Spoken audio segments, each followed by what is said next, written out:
All right, drill down dialogue, friends and clients. Happy to be here with you today. Today I'm joined with or by Thomas. Now, make sure I say this right. Pesaqu I'm butchering it already. Uh, That's a Pesaquela.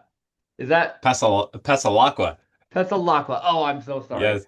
That's okay. That's okay. I don't think there's anyone who can get it right on the first try. It's still, It's okay. It's all good. It's all good. I like explaining it because when you hear it, Passalacqua, and then you see it, it kind of phonetically makes sense. And like we were just saying, it means pass the water. So it's yeah, a Sicilian name that means pass the water. yeah, that's awesome. So your background is from Sicily, although you weren't raised bilingual or anything like that. You were telling me a little Right. bit about that. Your Uh-huh. grandpa immigrated to New Yep. York, is that right? And, Yep. and your grandma? Yep. Cool, cool. Yeah, Um, yeah, and then established in Brooklyn, and then, my parents' generation, established their family, outside of the city, and where, I'm kind of still in the same area where we all grew up. So, yeah, oh, that's cool. Yeah, I'm in the same area, same state, Utah, where we've all been. Nances have been there for generations. So very cool. So Tom, tell us a little bit about your professional background. sure, sure, yeah. So I have been in the dental industry for about 10 years, but prior to that, I started my career as a teacher. So out of high school. Years ago, I really gravitated towards helping others, and it really was, through athletics. I was exercising quite young and was able to kind of give advice to my classmates and everything, and Hmm. I understood nutrition and fitness, so that Hmm. led me to falling in love with helping other people. So I Hmm. wanted to do that, so I pursued being a teacher. Got a master's in education, studied for many years, and taught throughout New York City for about 8 years, Okay. and taught in a variety of different settings, and was even a founding teacher for about three New York City startup schools. Oh, wow. So we built the school from the ground up. We got space. We designed curriculums, created programs. Just pretty much the entire fabric of a school was designed by a cohort of founding teachers. And I did that three times, after a few years in each. And it was an amazing experience to not only build your skills as an effective educator and communicator, but really, understand the learner, provide relevant value and ability to engage with, such a variety of different students. And that was amazing for some time, but I realized I didn't see myself being just a traditional teacher my entire career. So I wanted to challenge myself and kind of expand my capabilities. So then I learned about sales and figured, oh, I can transition into sales. It seemed like a pretty easy transition without, going back to school or anything. But I found a dental sales position and did fairly well with that. A career change. Was in the city of New York and excelled, quite well. Uh, was one of the top performing reps there, and I started to train and mentor other reps and started to provide education for the company, which was, something I enjoyed doing. But then an opportunity to work for a group practice opened up. So I transitioned again after some time into the DSO space, dental service organization space, where my Hmm. main role there was business development for the acquisition team. So I helped bring on new private practices under the management company and grow the company through acquisition. And I did that for about 4 years. And to kind of tie all this together to where I am today, the one constant through all of that, was the desire and passion of helping other people. So I wanted to go back to my roots as an educator. So I pursued executive coaching. I established my business leadership, platform called Ascend Professional Pathways. And I am now fully focused on direct business leadership coaching, executive coaching, team development, leadership development, sales training. So it's pretty much a full circle of everything I love to do, that I'm drawn to do, and I have the skills and experience to do, and it's outward facing, helping other people, navigate their own professional journeys. Very cool. So I want to just go back to your teaching a little bit. And when you decided to jump from that after Hmm 8 years, teachers, and no disrespect to them, but they're known as it's known as a profession that doesn't pay very much, right? But it's also known as a profession that has good benefits, typically with hmm hmm uh, retirement and medical. And I'm hmm sure after 8 years, I mean, the longer you stay in, the more enticing those benefits become, and it's probably harder to jump and maybe more scary to jump. Tell me a little bit about your feelings there, because I kind of resonate, because I worked for the state before Sure. jumping and into doing public accounting and in the hmm firm that well, it was called Lunsford Peck then. It's DrillDown Solution now. hmm But tell me a little bit what did you resonate with some of that 8 years Absolutely. before? Yeah. I appreciate that question because, I remember at the time I had those uncertainties and fears of, like, teaching is fairly secure, right? And Yeah, I was a successful educator, and I did well, and I was admired by my administration and in all the schools that I was in. And it's like, am I really going to leave this stability? Yes, the benefits were fantastic. The scheduling obviously is yeah, advantageous. And this was before my wife and I at the time had any children. So, I wasn't, I had the ability to explore.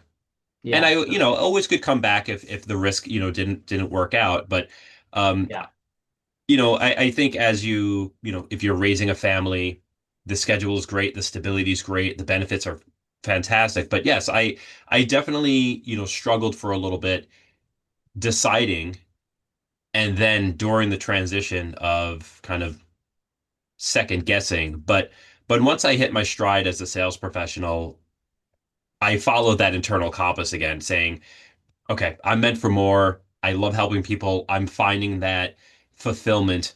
And, before you know it, that fear you once had kind of wanes away. yeah. Well, and it sounds like you've been true to yourself through this journey of your passion for helping people. Hmm I mean, teaching was one avenue that you did that, and then through executive coaching and helping the bigger organizations. Uh, hmm that's really cool. And just a side tangent. I mean, I think sometimes we focus on what our job title is. Um, Sure. and instead of who we are and your whatever your job title is or where you're at in a given moment does not have to define who you are. And uh you're I think everyone is meant for more than what their job title is, and I think we could go off of Yeah. that, but that was just an observation just from talking to you there. Yeah. Appreciate that. Yeah, of course. Of course. So you've been in different areas in dental through Hmm executive coaching and in the DSO space. Tell me some of the problems that you're seeing right now in the current state of the industry. Yeah. I mean, I think there's a couple of areas we can go here. It's a changing landscape.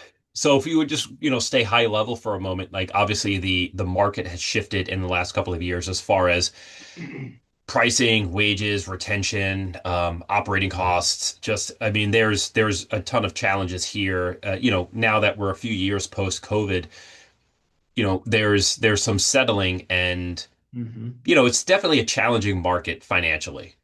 And acquisitions, had their ups and downs, and private equity has had their influence here and there. But I think a lot of the common struggles, at least where I feel that I resonate most with, is on like the emotional and human side of business leadership.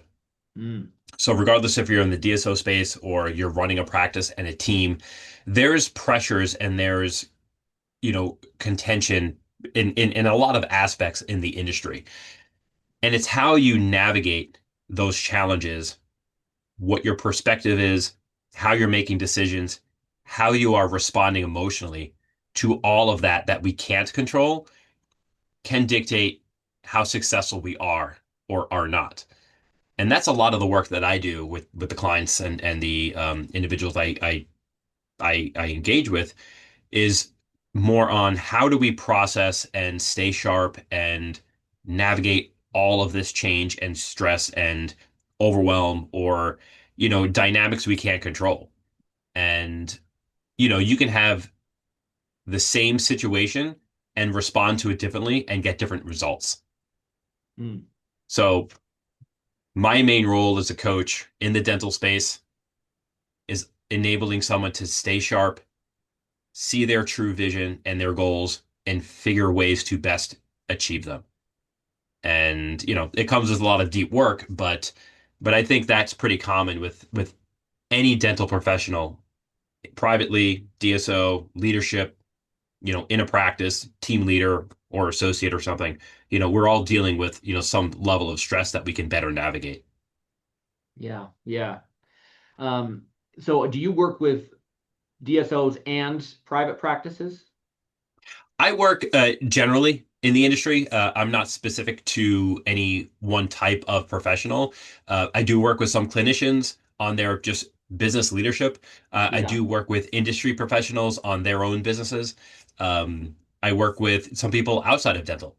yeah, It's really anyone who is pushing their boundaries, looking to grow or excel or to expand or to even level up in their career. Because I do some of the career coaching as well.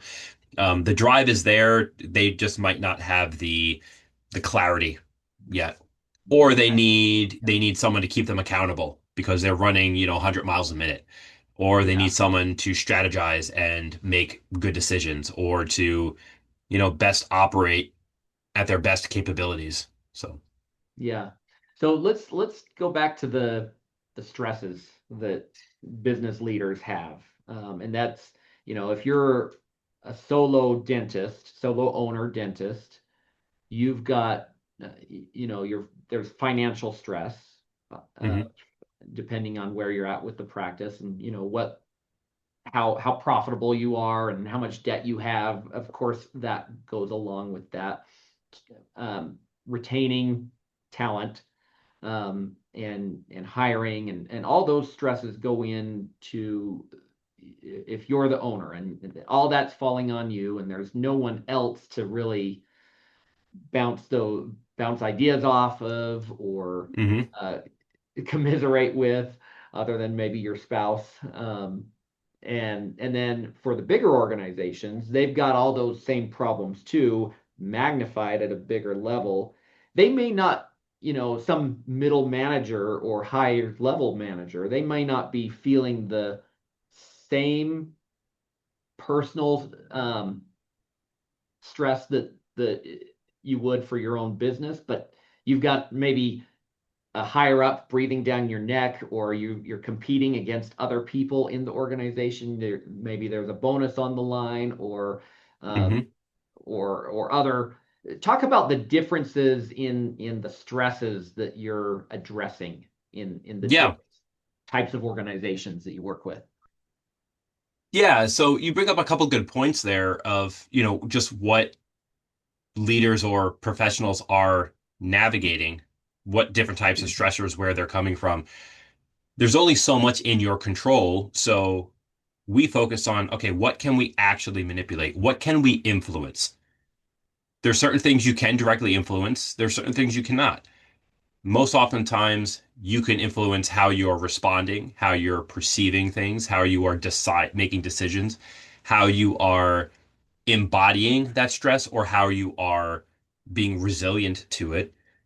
So, I mean, there's a lot of different challenges, right? Like if you're a team leader, Mm, okay, how are you best managing emotions and your team's kind of human side, right? Um, if you are an executive, how are you making the best decisions to take the company where you want it to go, knowing that, it might not be have something you've done before. So how are you navigating that stress? So like there's compounding stress everywhere. Um, and the work that we do just helps someone gain that clarity to navigate it as best as they can. So they are successful and they are reaching the goals that they strive to reach. So the results that people can achieve from working with you, more clarity, and is it based on their goals, kind of a customized solution? Yeah, Tell me my just a little bit about what kind of results can people achieve. yeah, so my job as the coach is to find the most relevant path to their ambitions, to their goals. And it might be their business goals, personal goals, career goals, or it might be a short, nuanced, acute goal, right? And Yeah. they just feel stuck or they don't understand how to actually go about achieving it. And the work we do, really gets detailed in, again, like what are the actions you can take, what's working, what's not, what decisions are complementing you or taking you off course, and then reinforcing what's working and refining what's not working. Well, very cool. Well, Tom, what's the best way if people want to learn more, what's the best Mhm. way for them to get in touch with you?